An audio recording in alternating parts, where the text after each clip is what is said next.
Hi everyone. So today I'm going to review this Onyx Boox Note Air. I received this thing about a week ago and I waited a few days until I review the device for you. To be honest, my first impression about it was so-so. I really thought that I was going to return it right away because it just didn't feel right.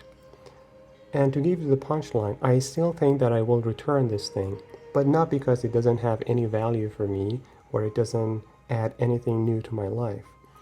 I'll get to that later, but let me just describe the device a little bit.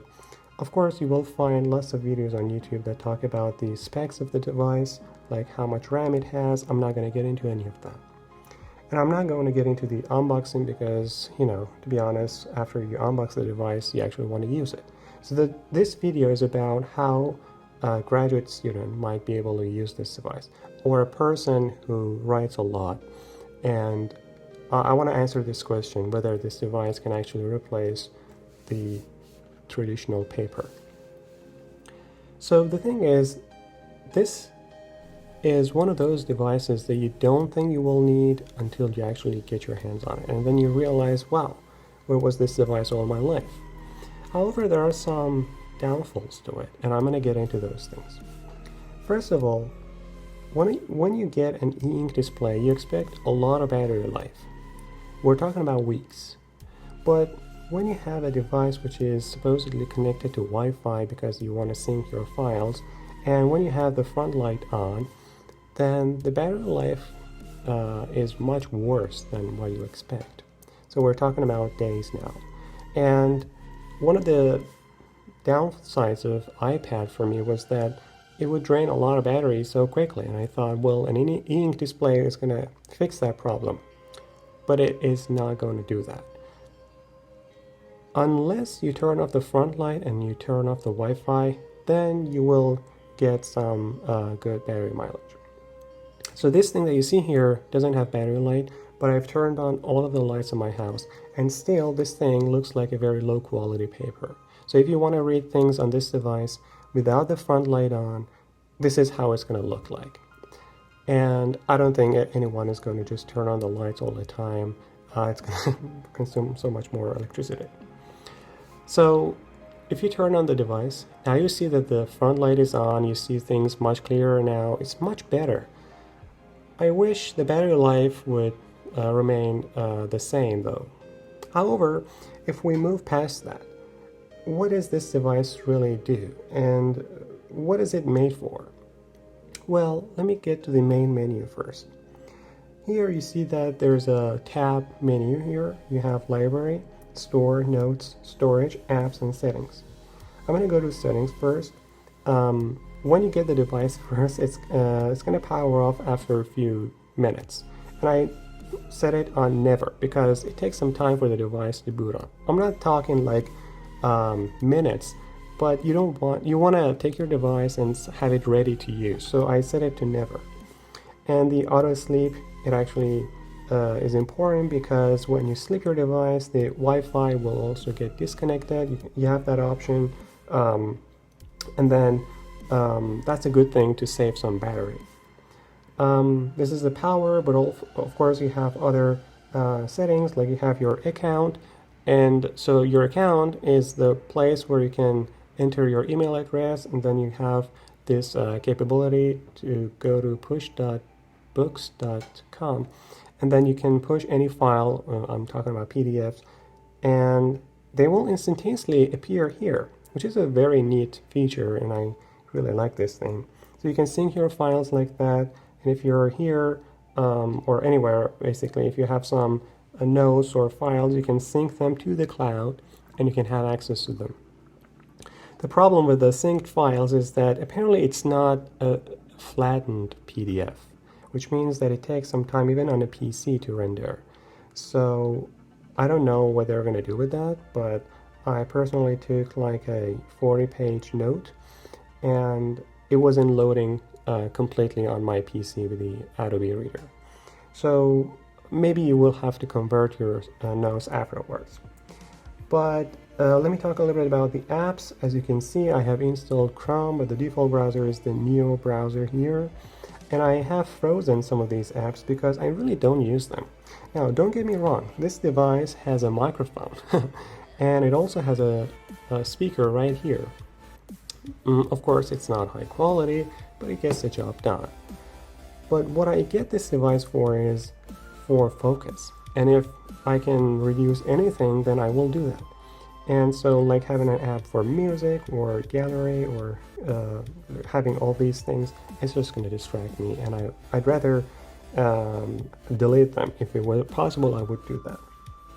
The storage, here you have the storage because you have the Android operating system. You have access to your default storage folders. You can see that. And there's a store here where you can download files, or I'm talking about books, but I'm not going to get into that. The main advantage of this device over iPad is the feel that you get when you're taking notes. So I already have made a note here. If you just press it, you create a note. And let me go to the note, and it's empty right now. As you can see, there's a toolbar here, and this toolbar can be swapped. So I'm a left-handed person.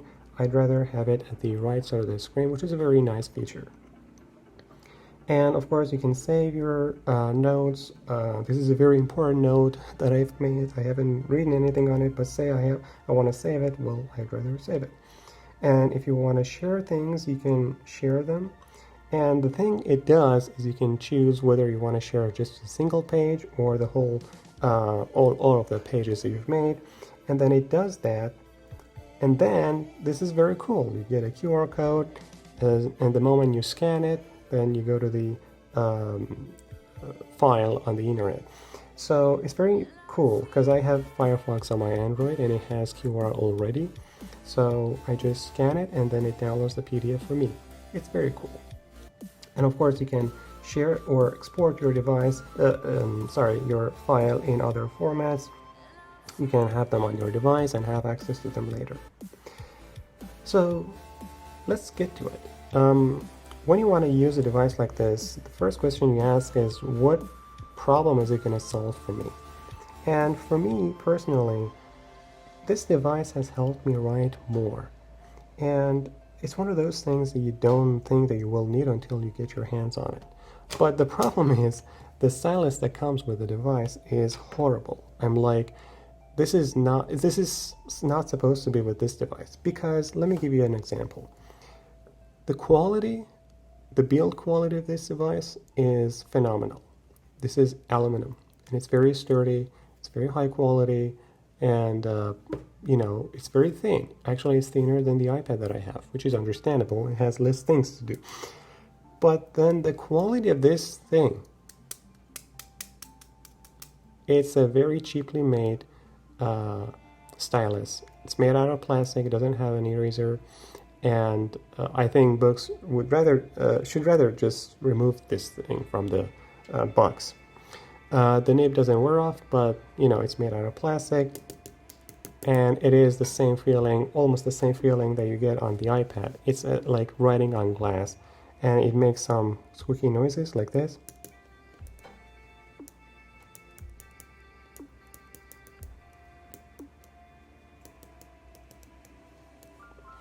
Okay, not the best handwriting, but the thing is, this stylus is going to make you want to return this device immediately. But what I did was, I was like, well, let's see if I can have other styluses. So the next thing I got was this Staedtler Noris digital. I got it for $30 on Amazon, and the box it came with is like this. So it came with a few nibs and a tool to replace the nibs. And the moment I started using this thing, I felt like, oh my god, maybe I want to keep this device because it makes the writing much better. It has a soft experience. I don't know how to describe it, but it's as if this nib bends a little bit. It doesn't really bend, but it just feels like that. Of course, the stylus itself is cheaply made too. It's just wood, and it's kind of a goofy. Maybe some people don't like the looks of it. Like, it doesn't look professional when you're in a meeting and you're taking out your pen like this. But then it feels much better compared to the default stylus that we have here. So this is a better stylus. So it feels much better, and I really like this thing to the point that I even navigate in the system using this thing instead of like touching. Speaking of, the touch controls, I mean, for fingers, are not really sensitive. And I don't know whether it's intentional or not, but sometimes you actually have to use the stylus in order to navigate. For example, if I want to go to a previous page, maybe sometimes something like this happens and it doesn't navigate to the next page. And then I use the stylus and it senses the stylus better than my finger. Again, maybe it's intentional, maybe it's because you don't want accidental pressing of buttons, but I think it would be nice to have like some sensitivity increased for the toolbars up there. So this is the next stylus, which I highly recommend. But the third one is the one that I got from reMarkable. It is the one that only works on reMarkable 2. It's the standard version, it's not the plus, so it doesn't have an eraser here. And it just feels professional. Maybe it's the best word that I can come up with. The box that it came with is this. So right off the bat, you see that it's kind of a like higher quality product. These are the nibs that it came with. They were placed here.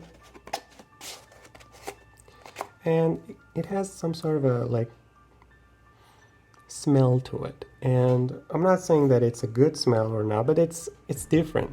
And it kind of reminded me of Apple products that you see some sort of have a good experience when you're unboxing the device.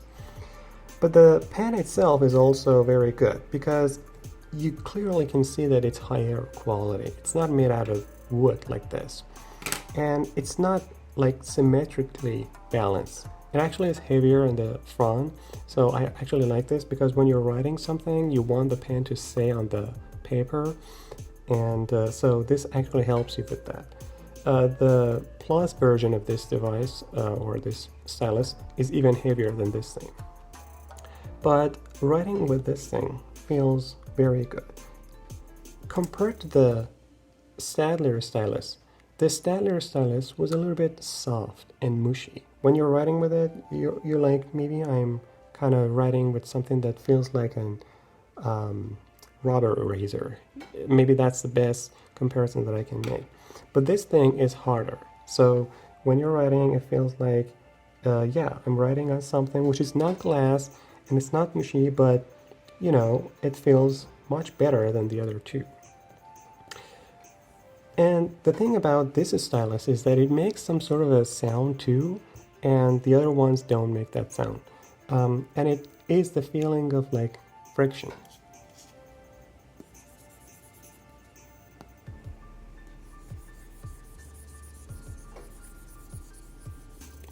So that is something that I really like about this thing.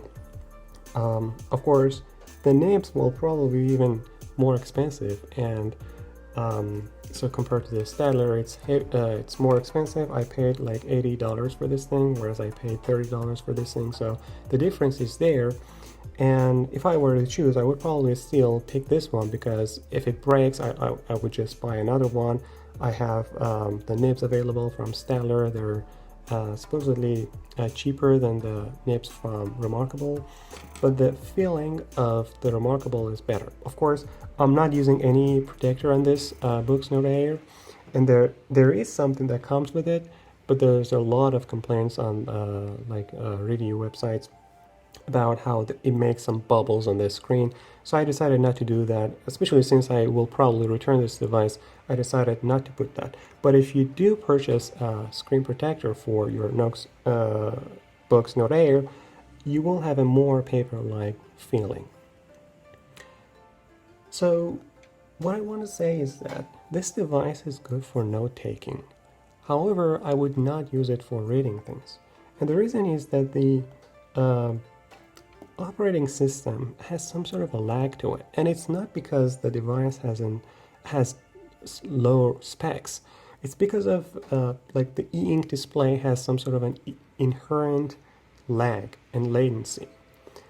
So when you want to review PDFs on it, it actually is not manageable. I would rather read them on the iPad, even though these devices are supposed to be easier on the eyes. I still would recommend using the iPad. You can navigate to pages easier, and if you are actually seeing something that has graphs in it, and maybe there are some colors on it, so you would rather use the iPad than the Onyx Boox. So I'm not going to get into all of these features. Of course, you will find them on other YouTube videos. For example, the text recognition, which hasn't really worked for me that well. I mean, I use it for writing formulas, and this thing cannot detect those. Let me show it to you. So we have this. Yeah, so this is not what I was looking for. So it doesn't recognize the mathematical formula, and which is fine, because if you're just using this device as your for a journal, it might work, but I would rather not use it. However, this device has some cool features that I really like. I will get into those. But first, let me disable the front light. So the front light is off, and with all these lights turned on around me, I cannot see this thing.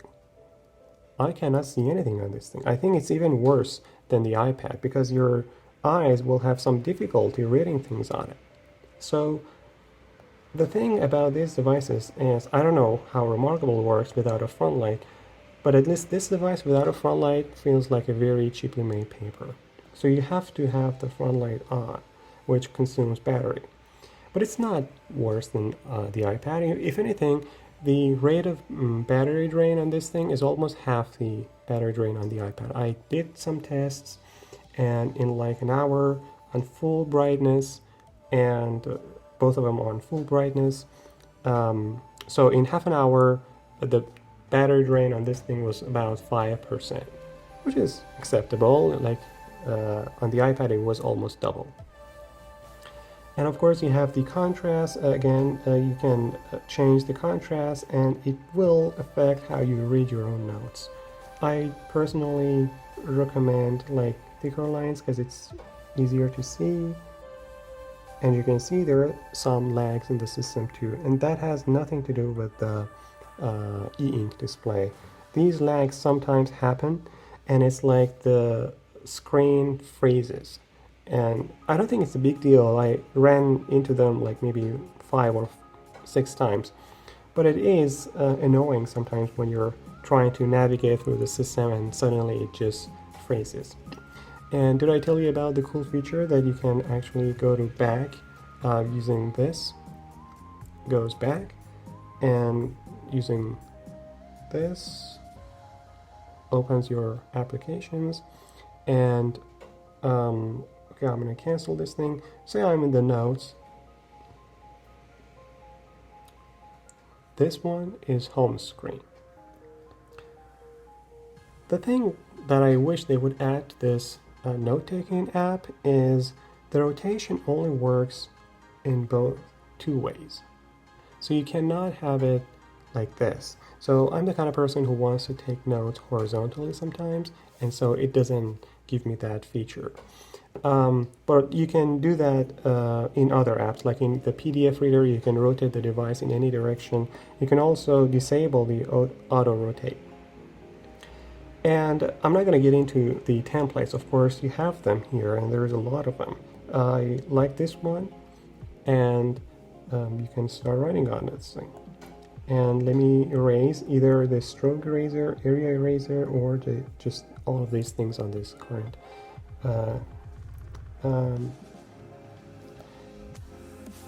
And then you have the colors. Of course, you cannot see them, but when you export your PDF, you will see them, and they're actually looking nice. They look nice. So the thing is, oftentimes when you're writing something, you make some mistakes. We're humans, and to be a human is to make errors, or something like that. So when you're writing something, maybe you're like, oops, this wasn't that. So you have the undo feature. But it's not like the iPad. On the iPad, it is much more responsive. So say I write these things,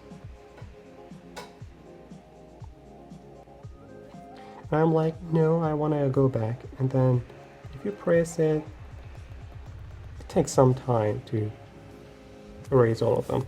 And oftentimes when I encounter a situation like that, I just erase them manually. And so that's one of the things about undo. Of course, it's good that it's there, and I really like it there. If you want less distraction, then you can go to this focus mode, and you can even have this at the sidebar. So it's just it's like a plain text paper. You might ask, what is this thing? It's like the home button on iPhone. It's like when you press it, you have access to the menus like the colors and other things. I have disabled this thing a couple times, but it comes back. I don't know why. I just don't want this to be there when I want to focus on my thing. But right now, it's just a paper. I can write on it. And if I want these menus, I can just press on them, and I can even get out of this focus mode. So I will tell you about how this device compares with the iPad when it comes to latency, because clearly there is some noticeable latency when you're writing on this thing. I will show you first here, and then I will show you a more detailed video. So let me say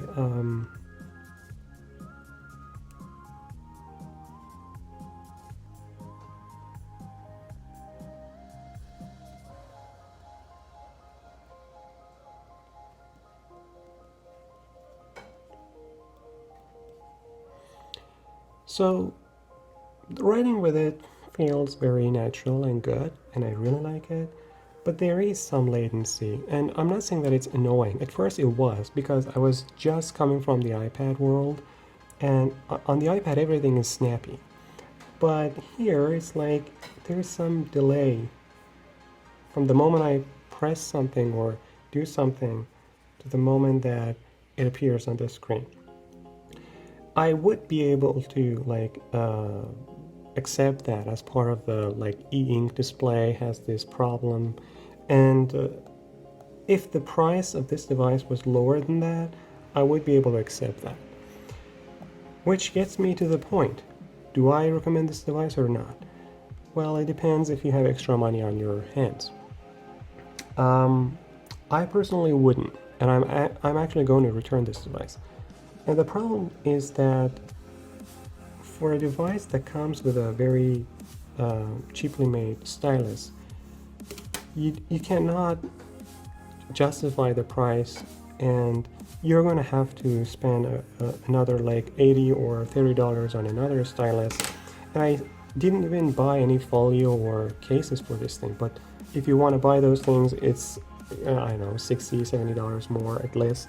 And then there's the protector that you want for it. So there are a lot of other costs. The nibs also cost something. So I don't think that these costs are justifiable. When you look at the features this device gives you, it's much better than reMarkable when it comes to the OS and the features that you have. But still, I would rather have this device for like $400 or something even less than that. That way, it would make sense to purchase this device, because I have written more notes. I have used this device ever since I used it. I took a lot of notes. I erased them all right here, but I took a lot of notes on this device, and it just gives you this kind of a motivation to write even more. Of course, I could always go back to paper. If the gold standard is to make this feel like paper, then you might as well just write on paper. However, there are some inherent features in this device that make it really interesting. Like on paper, you might just take a bunch of notes and then throw them away, and they're going to take some space and you have to organize them. But with a note-taking device like this, you have all your notes here, you have all your pages, and you have all your files, so nothing really gets lost. And if you want something, you can just export it as a PDF and have it on your iPad or something else. But with the paper, well, you have to take photos and then you have to scan them, and there's just some barriers. So if you're the kind of person who wants to take notes and then of course read them later, or maybe just take notes just because, then this device is good for you, but I just wish that the price was less than this.